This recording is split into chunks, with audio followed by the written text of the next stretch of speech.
Good morning to everyone. I am not an English native speaker as well, so you would have to forgive my clumsiness with this language. And as a matter of fact, today I would like to present some thoughts on hermeneutics, and with this kind of feeling strange to one's own language. I mean, what kind of relationship we have with language and with texts in particular. And for this end, I thought about reflecting on this God that is somehow always present when we speak about hermeneutics, and it's the god Hermes, or Hermes, I don't know how to say it, or Mercury in the Roman tradition.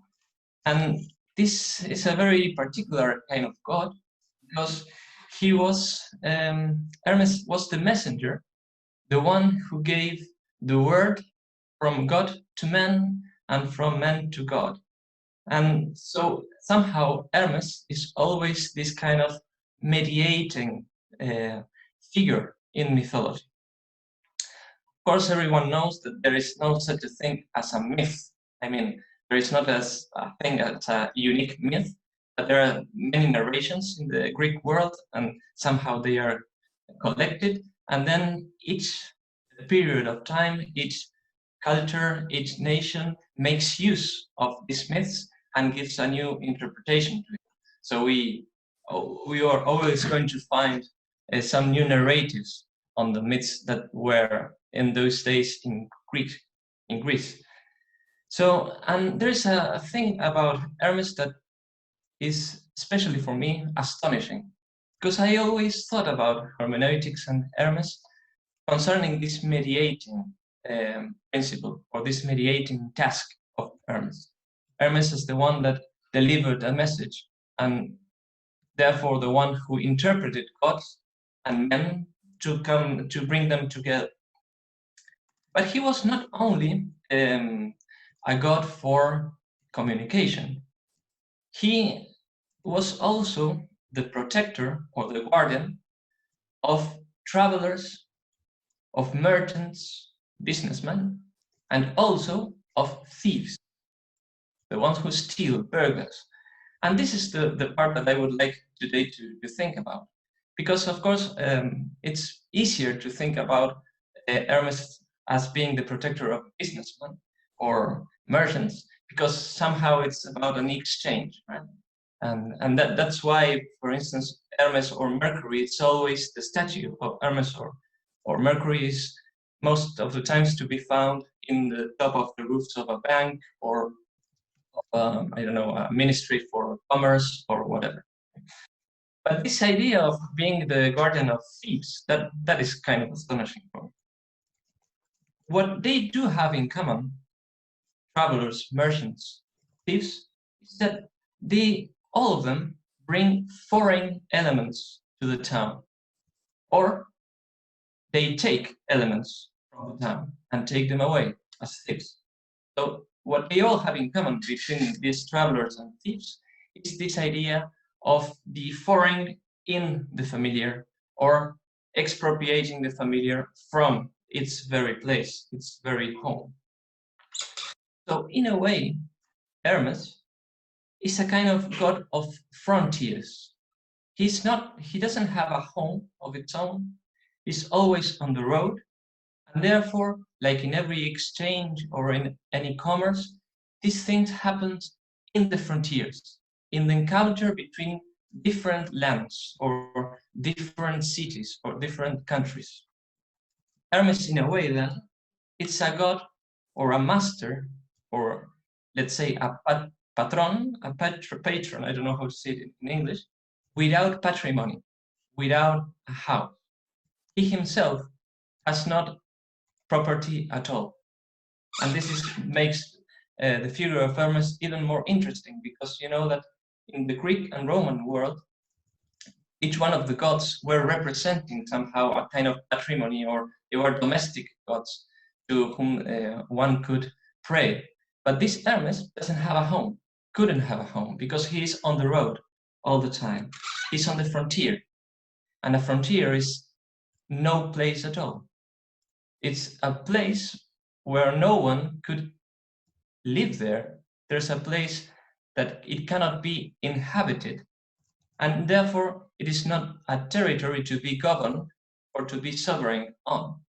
The frontier, in any case, would be the space of a confrontation, of an encountering of different lands or of different territories that have on their own sovereignty, but in the frontier, no one is sovereign. Therefore, no one could be welcomed in a frontier. To be welcomed, the hospitality needs a host, but no one is host in a frontier. So Hermes is always on the road, is always this kind of a frontier god. In this way, because in the frontier there is no government, and there's only a competition between different nations or cities, there is always a negotiation. That means in Latin, of a negation, of odium, of being in a state of ease or rest. So negotiation entails a perpetual movement. There is no apatheia, there is no impassibility in this Hermes god. And he moves so fast and every time that he even have wings in his legs. You see the figures. So, and why is for me this is so important about Hermes and hermeneutics? Because understanding will always be a matter of interpretation. Even if we take the word intellect, that could be like the most intuitive the kind of knowledge, we will see that in Latin it's intus legere, it's to read inside or read within something. So even our most abstract word for intellect would entail some kind of interpretation, some kind of reading. And what do they have in common, hermeneutics and Hermes? For me, at least, it seems that they both share this destiny of an eternal movement and negotiation. Both of them, neither of them, have any possession at all. They come and go from text to text, from territory to territory, from language to language. The only thing that they belong is the element of commerce. Money, currency, the thing that is current, like a flow. That is an element that is only meant, money, to flow from one place to another. As a traveler, Hermes and hermeneutics can only take money with them. They cannot take any furniture, they cannot take any house, they don't even have to take much of clothes, nor foods, nor drinks. Hermeneutics and Hermes are mostly about consumption, not about belonging nor possessing. All things are for them to be used, not to be possessed. So the element itself of this transitivity, of this traveling, of this movement, is money. And this transit, this coming and going, this using and consuming is possible in this very element of currency. Money is the element of exchange, and as such is always a sign. It is not a thing. Every transformation of movement happens within this sign of money. Every property has its value in currency, and every ousia in Greek substance is desubstantialized in money. And in this transfiguration, money does not belong to anyone, but to everyone. Money is not a substance, and thus is not a property. The Greek ousia means both property and substance.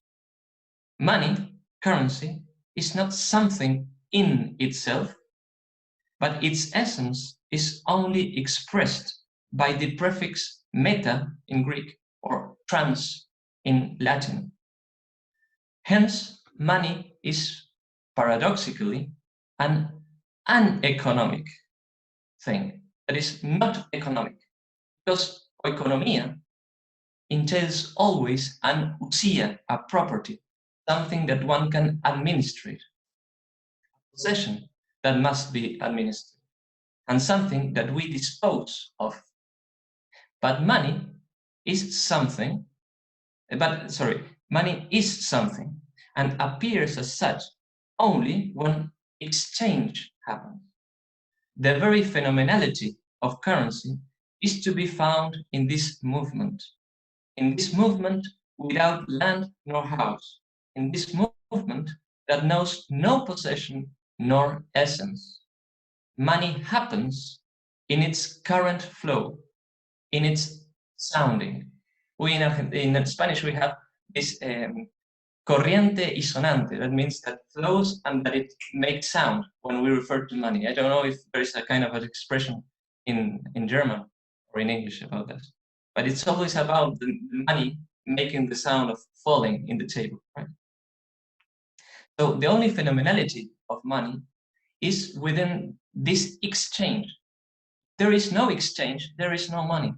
The coin in itself has it's not money in itself, right?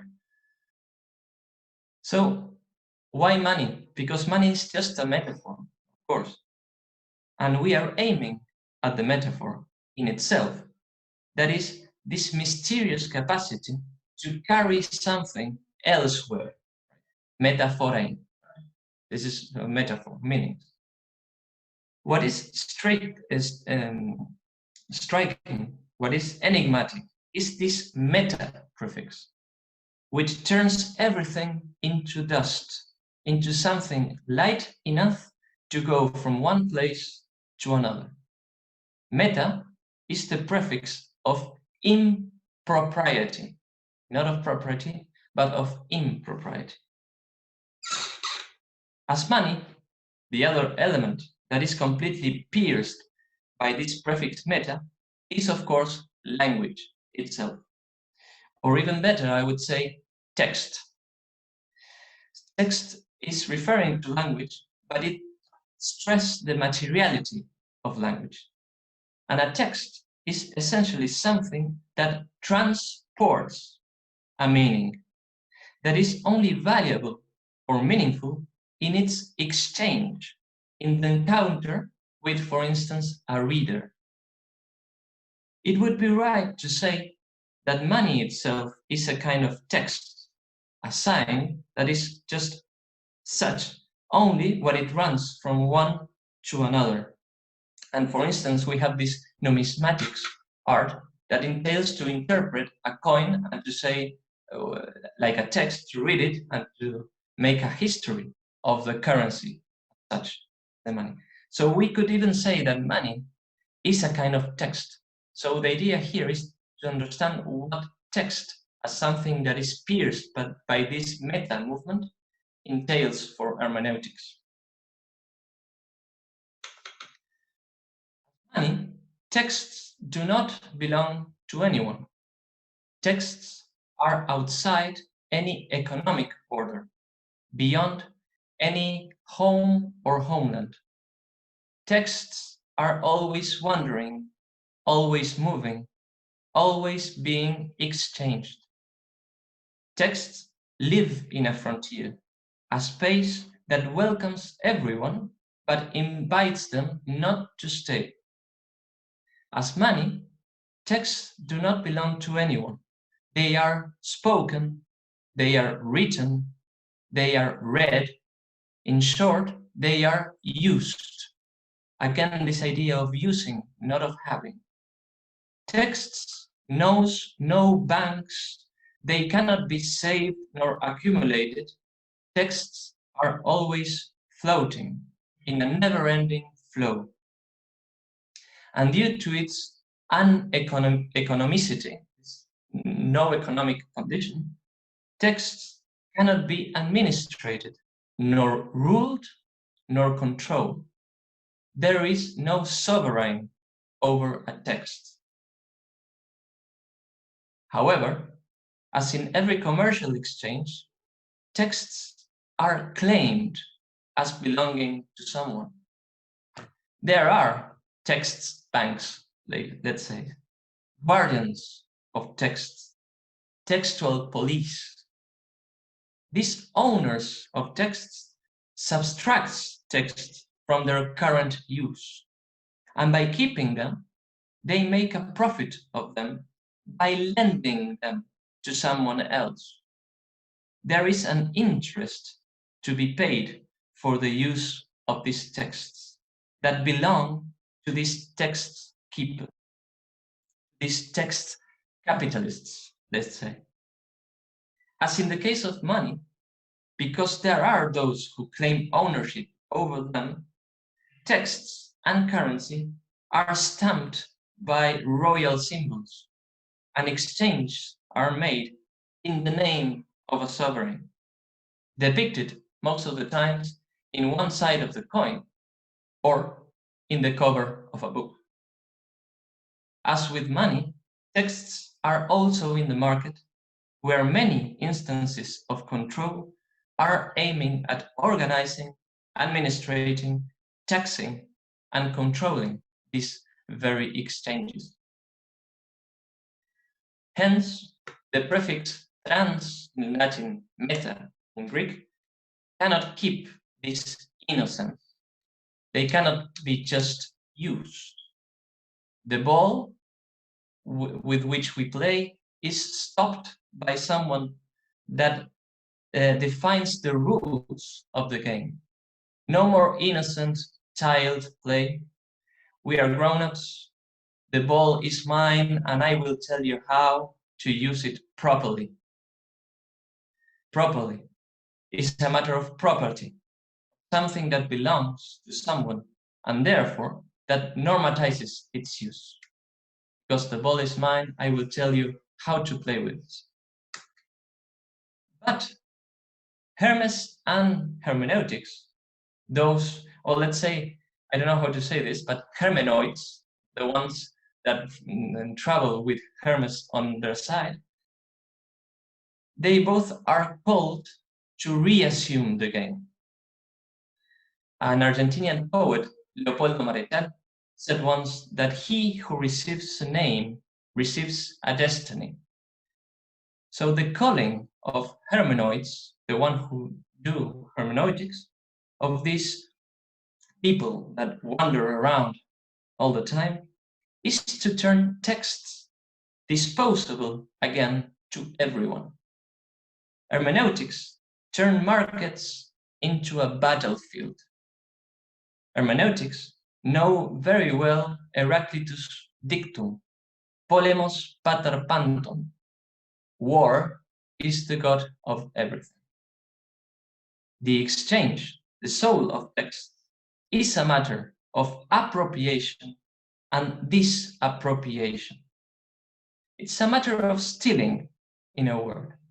And I'm sure that when you go inside a shop, most of the times you will feel that you are being stolen or something. In a way, an exchange is about some kind of expropriation and appropriation. It's a kind of conflict. Hermeneutics will not obey any master of texts. Hermeneutics serves no author, no reader, no publisher, no academy, no political nor cultural ministry. The value of a text is in itself a matter of confrontation, of negotiation. No sovereignty over texts are powerful enough to claim it immovable, to claim it stable, to claim it as an undisputable possession. Possession, in any case, will be the outcome of impropriety. As in every negotiation, is a matter of power and force, of dissuasion and rhetorics, of argumentation, even of physical domination. We can think about publishers, universities, and governments as those who have the money to push us in some kind of direction in our way of writing, in our way of reading, or even in our way of classifying texts.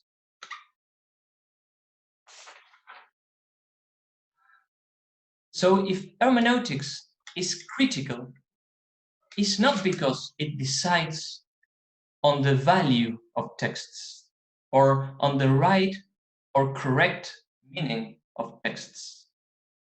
It is critical because it decides on the undecidability of texts, that is, their undecided nature as elements in perpetual movement, in perpetual exchange. It is critical because it's suspicious about any kind of attempt of ownership or sovereignty over the texts. In this, hermeneutics restitute, return, make a restitution, restore the texts to their use. It steals the texts from the banks, from these text banks, and bring them back to the streets so that everyone can make use of it.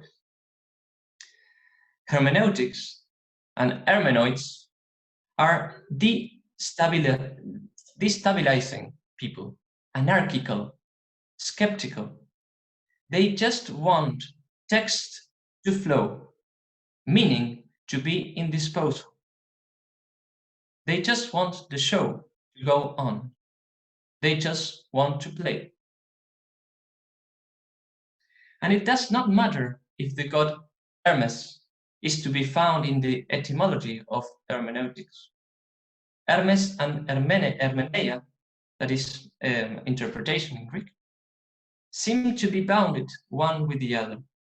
That some men already have tried to make this association, and that myself I'm trying to make this, is already a token of this possibility. Why not? Etymology is also a text, and as such is there to be negotiated. In any case, as an hermeneutical philosopher, I like to think of myself as one of those travelers, pilgrims, peregrinos in Latin, and they are wandering through the infinite land of letters and symbols. And this is also ready to take texts, and they are also ready to take texts from those who keep them to their own. I like to think of myself as telling that bully of a boy, hey, let everyone play along. The ball is meant to run. So hermeneutics is this reflective experience of expropriation, of being privated from our own belongings.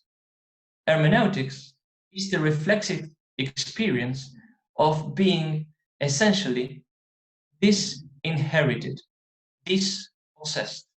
We do not belong, we do not own anything.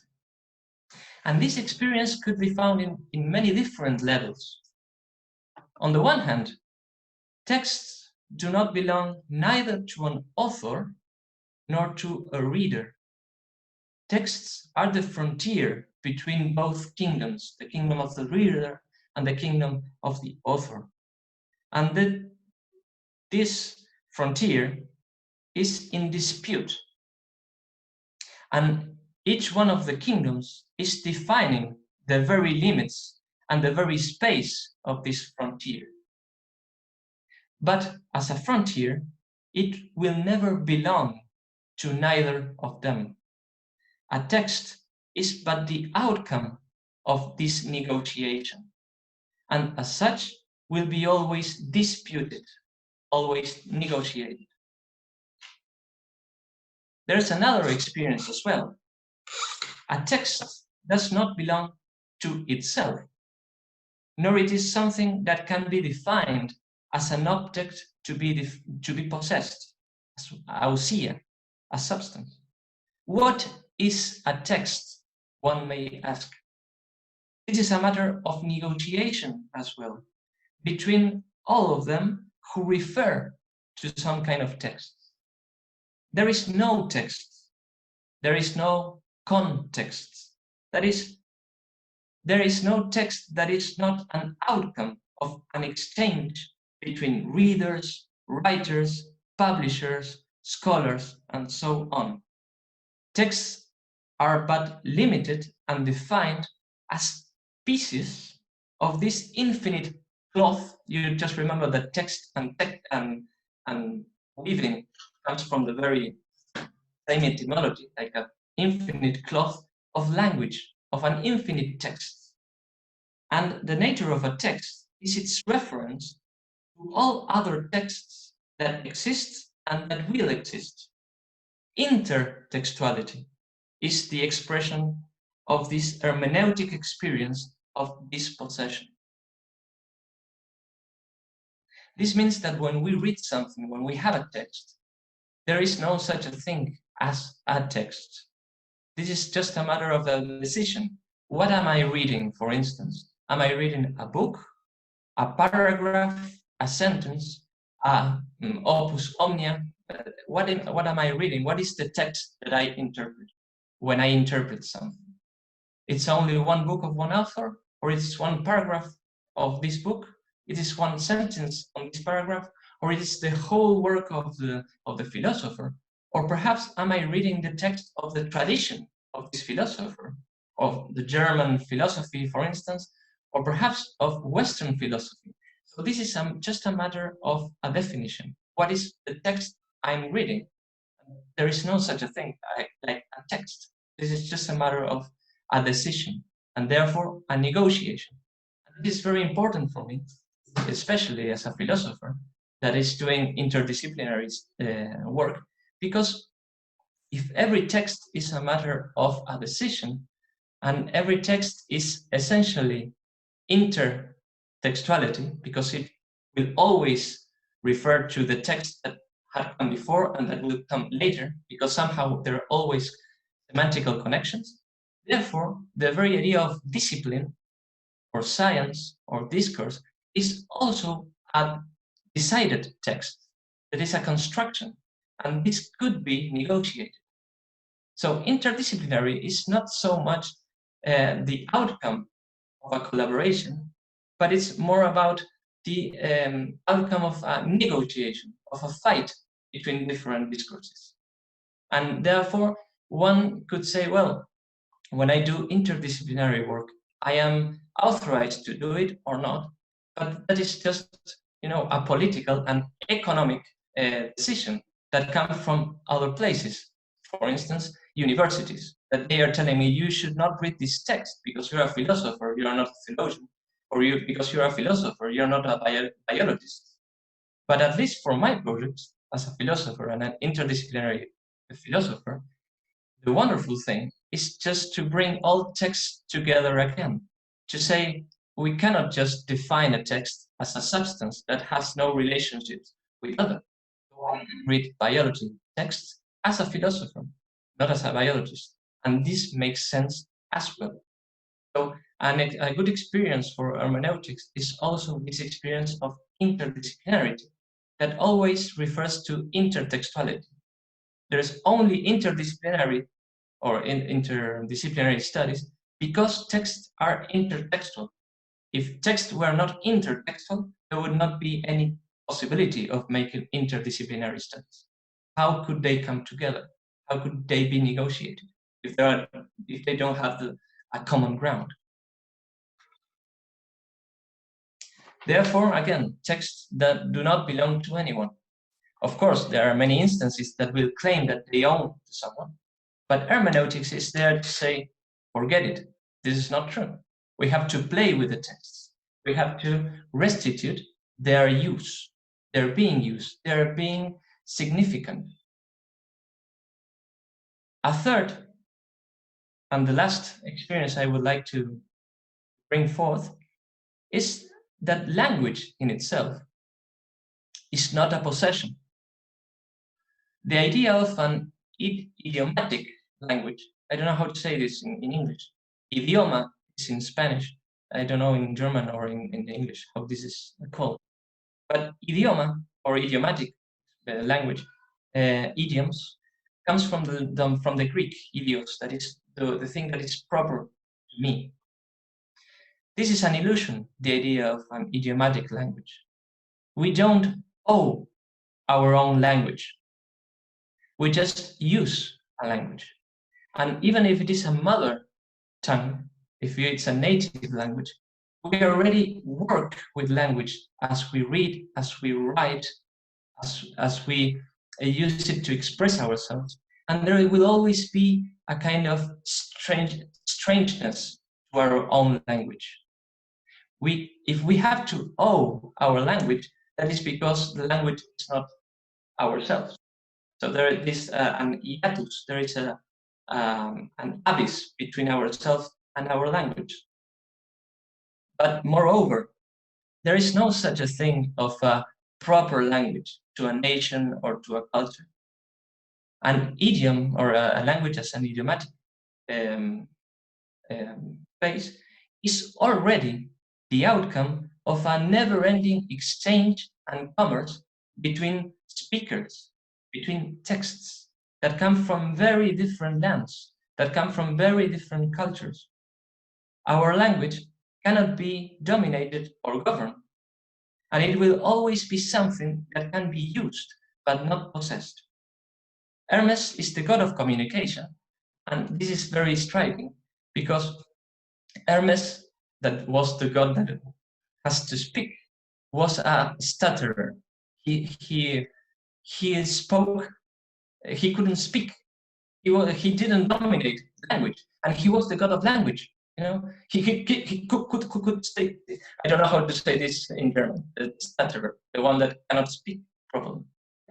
So in the very figure of Hermes, there is this idea of language as something that cannot be owned, that cannot be possessed, something that will be always outside of us, and that in any case, we have to try to own it, and therefore, in trying to own it, we use it, but it will never be ourselves. And this is also found in the language itself, not just in the speaker or the writer.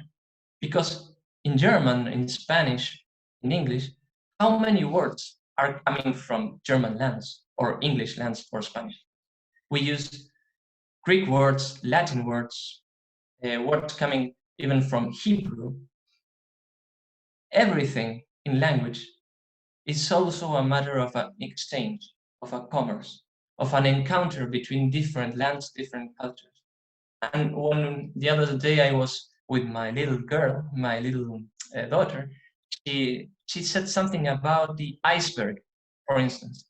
And then, for instance, I realized, come on, iceberg is already, of course, is written in English, but it's written not like the Eisberg in German. That would have a lot of sense, right? It's the mountain of ice that one can find in the middle of the ocean. But of course, for English speakers, this doesn't call any kind of attention. They do not know that Berg in Germany is mountain. So you can see already that although we are familiarized with our language and we think that iceberg is an English word, it really comes from the German. And they do not say ice mountain, they say iceberg. And because they write ice not like in German, but like in English, this kind of reference is lost. But what I mean is that all our idiomatic expressions are not idiomatic, are not ours. They're just the outcome of a previous exchange. They're always the foreign in our own language. And we cannot make this, we cannot purify language. So what is my conclusion then? That we are always in a conversation that has already started. We intervene. We are interfering in this infinite space of texts. Nothing is so strange, nothing is so familiar, so that a negotiation is not needed. in a never-ending exchange, in a permanent conflict and negotiation, hermeneutics is the reflexive experience of our linguistic life and world as an experience of dispossession, of expropriation, and of appropriation. We are not inhabitants in language or texts. We are just pilgrims, travelers, paroikoi in Greek. We use language without never owning it. Hermeneutics, then, is a matter of strategy, a matter of negotiation, of how to appropriate or expropriate from another a certain text. It is the activity of giving a certain value to a certain text and see what the other one says about it. Thank you very much.